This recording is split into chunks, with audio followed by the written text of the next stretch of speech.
and welcome to the Motorsport Coaching Podcast, sponsored by Motivate Training and Management. This is a podcast where we talk to drivers and industry experts to help you maximize your performances on and off the track. Let's get started with today's show.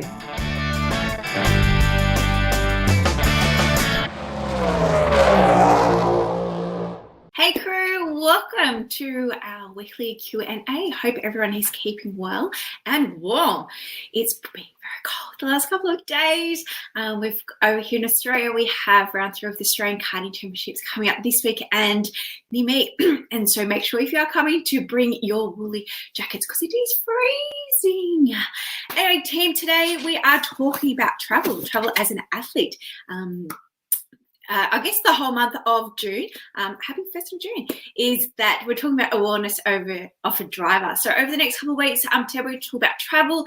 Next week, we're going to talk about sleep, stress, and then recovery, and the importance it plays for athletic performance. Don't forget, this group is around about fitness, nutrition, and mindset as an athlete, specifically for motorsports. And I'm Belinda Riseley. For those who I haven't met, and if you haven't listened to the podcast as well, we do have a podcast called Motorsport Coaching Podcast where there's loads of free resources around those topics that can get you started. All right. So as I mentioned, there will be a PDF available after today's live that you can download, and just some tips and strategies around about how to travel safely, especially for our American friends. We know that when you do travel for motorsports over there, you definitely are going over a few time zones to get to your event. So it's important to get your body back into tune in order to get the best out of your body when you are away. So some of the things we talk about is obviously when you are traveling interstate or international is making sure that you are prepared. So preparation is key for effective performance. Again, especially if you are traveling over different time zones or going to different, different states as well. And again, more so for our American peeps. When you are traveling on your travel bag, make sure that you take plenty of water. So hydration is key when you are flying, and also like when you're driving, make sure that you're taking regular stops so that you can get out and stretch because you don't want to get A, dehydrated, or B, lots of cramps. Also make sure that when you are traveling to take your medication with you if you have, and your own snacks. So one of the biggest things is that when people do travel for sports, and again, if you're karting, that could be like up to every single weekend across your nation, that obviously the food requirements can differ, and you know the type of foods available, especially if you have a specific diet that you adhere to. So make sure that you do take your adequate snacks with you when you are traveling. One of the high risks of traveling is obviously getting illnesses and injuries, especially on flights. So as we know, the air cons and stuff like that, but also not so much on the shorter flights. So anything like short flights are anything under 3 hours. But we know that there's an increase of illnesses thanks to the aircon on those longer haul flights. So make sure, again, especially COVID, that even though you might not have to wear a mask most of the time over here in Australia, you still have to wear a mask on a plane, but you know, it'd be better to be more prepared than less prepared. And so again, making sure that you're wearing a mask, taking that hand sanitizer, all of those things that we should have been doing over the last couple of months, it's just still best practice to continue that when we are traveling, especially for performance, for athletes. When you're going to an event, because last thing you want to do is get sick before you have to go and compete. Other things you need to be mindful of, again, is fatigue. So I know most of us fly out late on Thursday night and fly late home on Sunday night. But really those flights, and again, depending on how far you are flying, is really important for fatigue, okay? So things like late flights, if you've got long delays there with those flights, you could have some sort of anxiety already before going to the event, depending on what type of event it is. It could be your first time driving in this category. It could be the one-off Australian national event. So be mindful of the times that you are actually booking your flights as well, because it does affect your performance the next day with things like your concentration, your alertness, also your ongoing sleep disruptions can be affected excuse me, can be affected. Again, if you're not sleeping your regular routine, if you're not eating your regular foods, and of course, if you're not training in the same way. So really be mindful of when you are booking flights. I know sometimes we don't have that flexibility due to our other external factors like school or work and stuff like that, but do be mindful of that when you are booking travel, when you're booking your flights or you are going to drive, that you think about the time and, when do you normally go to bed? If you normally go to bed at 9 o'clock, you wouldn't want to be booking an 8 p.m. flight, okay, especially if you've got a three-hour flight ahead of you, because obviously you're going to be behind the 8 ball. So just being more mindful around the type of the flights that you're booking. And then the great thing of jet lag. So again, not so much for those shorter flights, but again, if you're traveling overseas, especially just for an international event for the weekend, you need to be mindful of the jet lag. So we suggest a few days before that you actually travel, start living in that actual time zone, especially if it is just a one-off event. So you want to adjust your meals, you want to adjust your sleep time, even your exercise training, and there's things like with light exposure and the blue lights and things like that can help with your performance and your concentration when you are trying to adjust to the jet lag. But it is a very big factor in performance.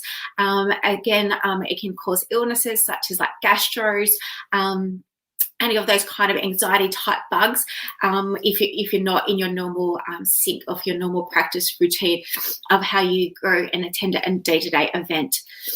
And worst case scenario, if you need to, there's also a supplement called melatonin that you can take. And again, just depending on how well you sleep, because we know that if you don't sleep well, and we're going to go a lot more into sleep next week in our Q&As, how that can affect your performance.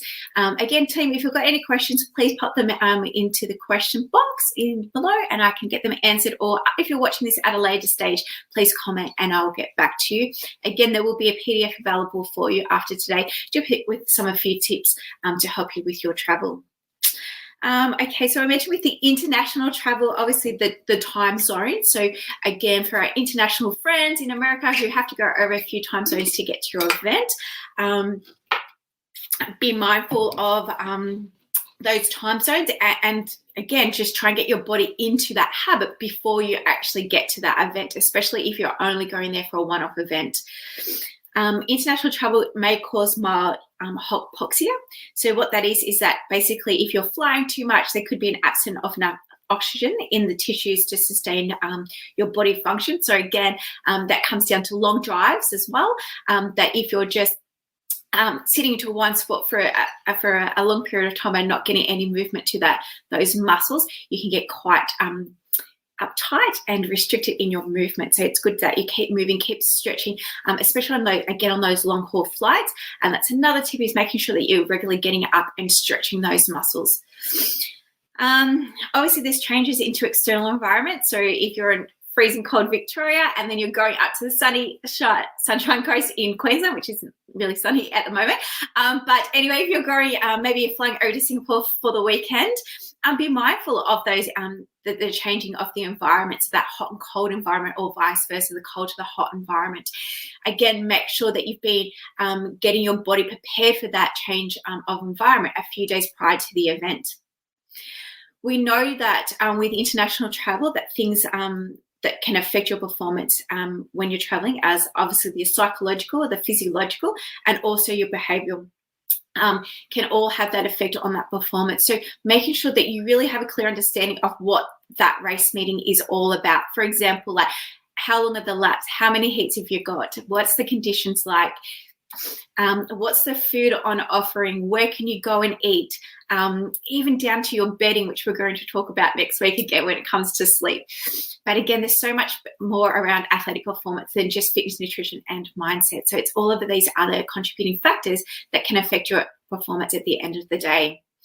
We mentioned as well as the food. Okay, so most of us do go away traveling, competing on the weekends, and quite happily compete during the day and then head off to the local pub or the pasta place in the evening. But again, make sure that, again, if you've got any dietary requirements, that you're pre-planning ahead, and that better still, that you're taking your own food with you where you can. And even be mindful of the alcohol. So the different types of alcohol that's available in the countries, in the different states. You don't want to definitely be going out and trying anything new on race weekend. All right, so this is just about 5 or 6 tips, guys, about traveling, about getting your body into tap prior to going to the event. Being mindful about flights, food, hydration, medication, and sleep. Again, there'll be a PDF available for you to download. If you've got any questions, please pop them in before. Don't forget, over on the Motorsport Coaching Podcast, we do have a whole heap of references, again, that you can tap into. Of course, if you've got any questions at any time and you want to book in a free chat, don't hesitate to get in contact around anything fitness, nutrition, and mindset, wellness of a driver. And again, next week we'll be concentrating on sleep, with the whole month of June being wellness of a driver. I hope you enjoyed this quick episode this week, team. Have a fantastic week. Stay safe, stay warm. Good luck if you're racing on the weekend, and I'll see you next Wednesday. Well, thanks everyone for listening to this week's show. I really hope you enjoyed that one as much as I did. Now, remember, all the show notes with the links and the specials mentioned in today's show are available over at motivatetraining.com.au. If you haven't already, I'd really appreciate it if you could head to iTunes or Stitcher, type in Motorsport Coaching, subscribe, and leave us a review. Each week, I'll read them out and you'll go into a monthly draw to win a fantastic prize. If you have any questions or comments, please email us at motivatetraining.com.au or head over to our Facebook page at Motivate to Tea. Until next time, take care.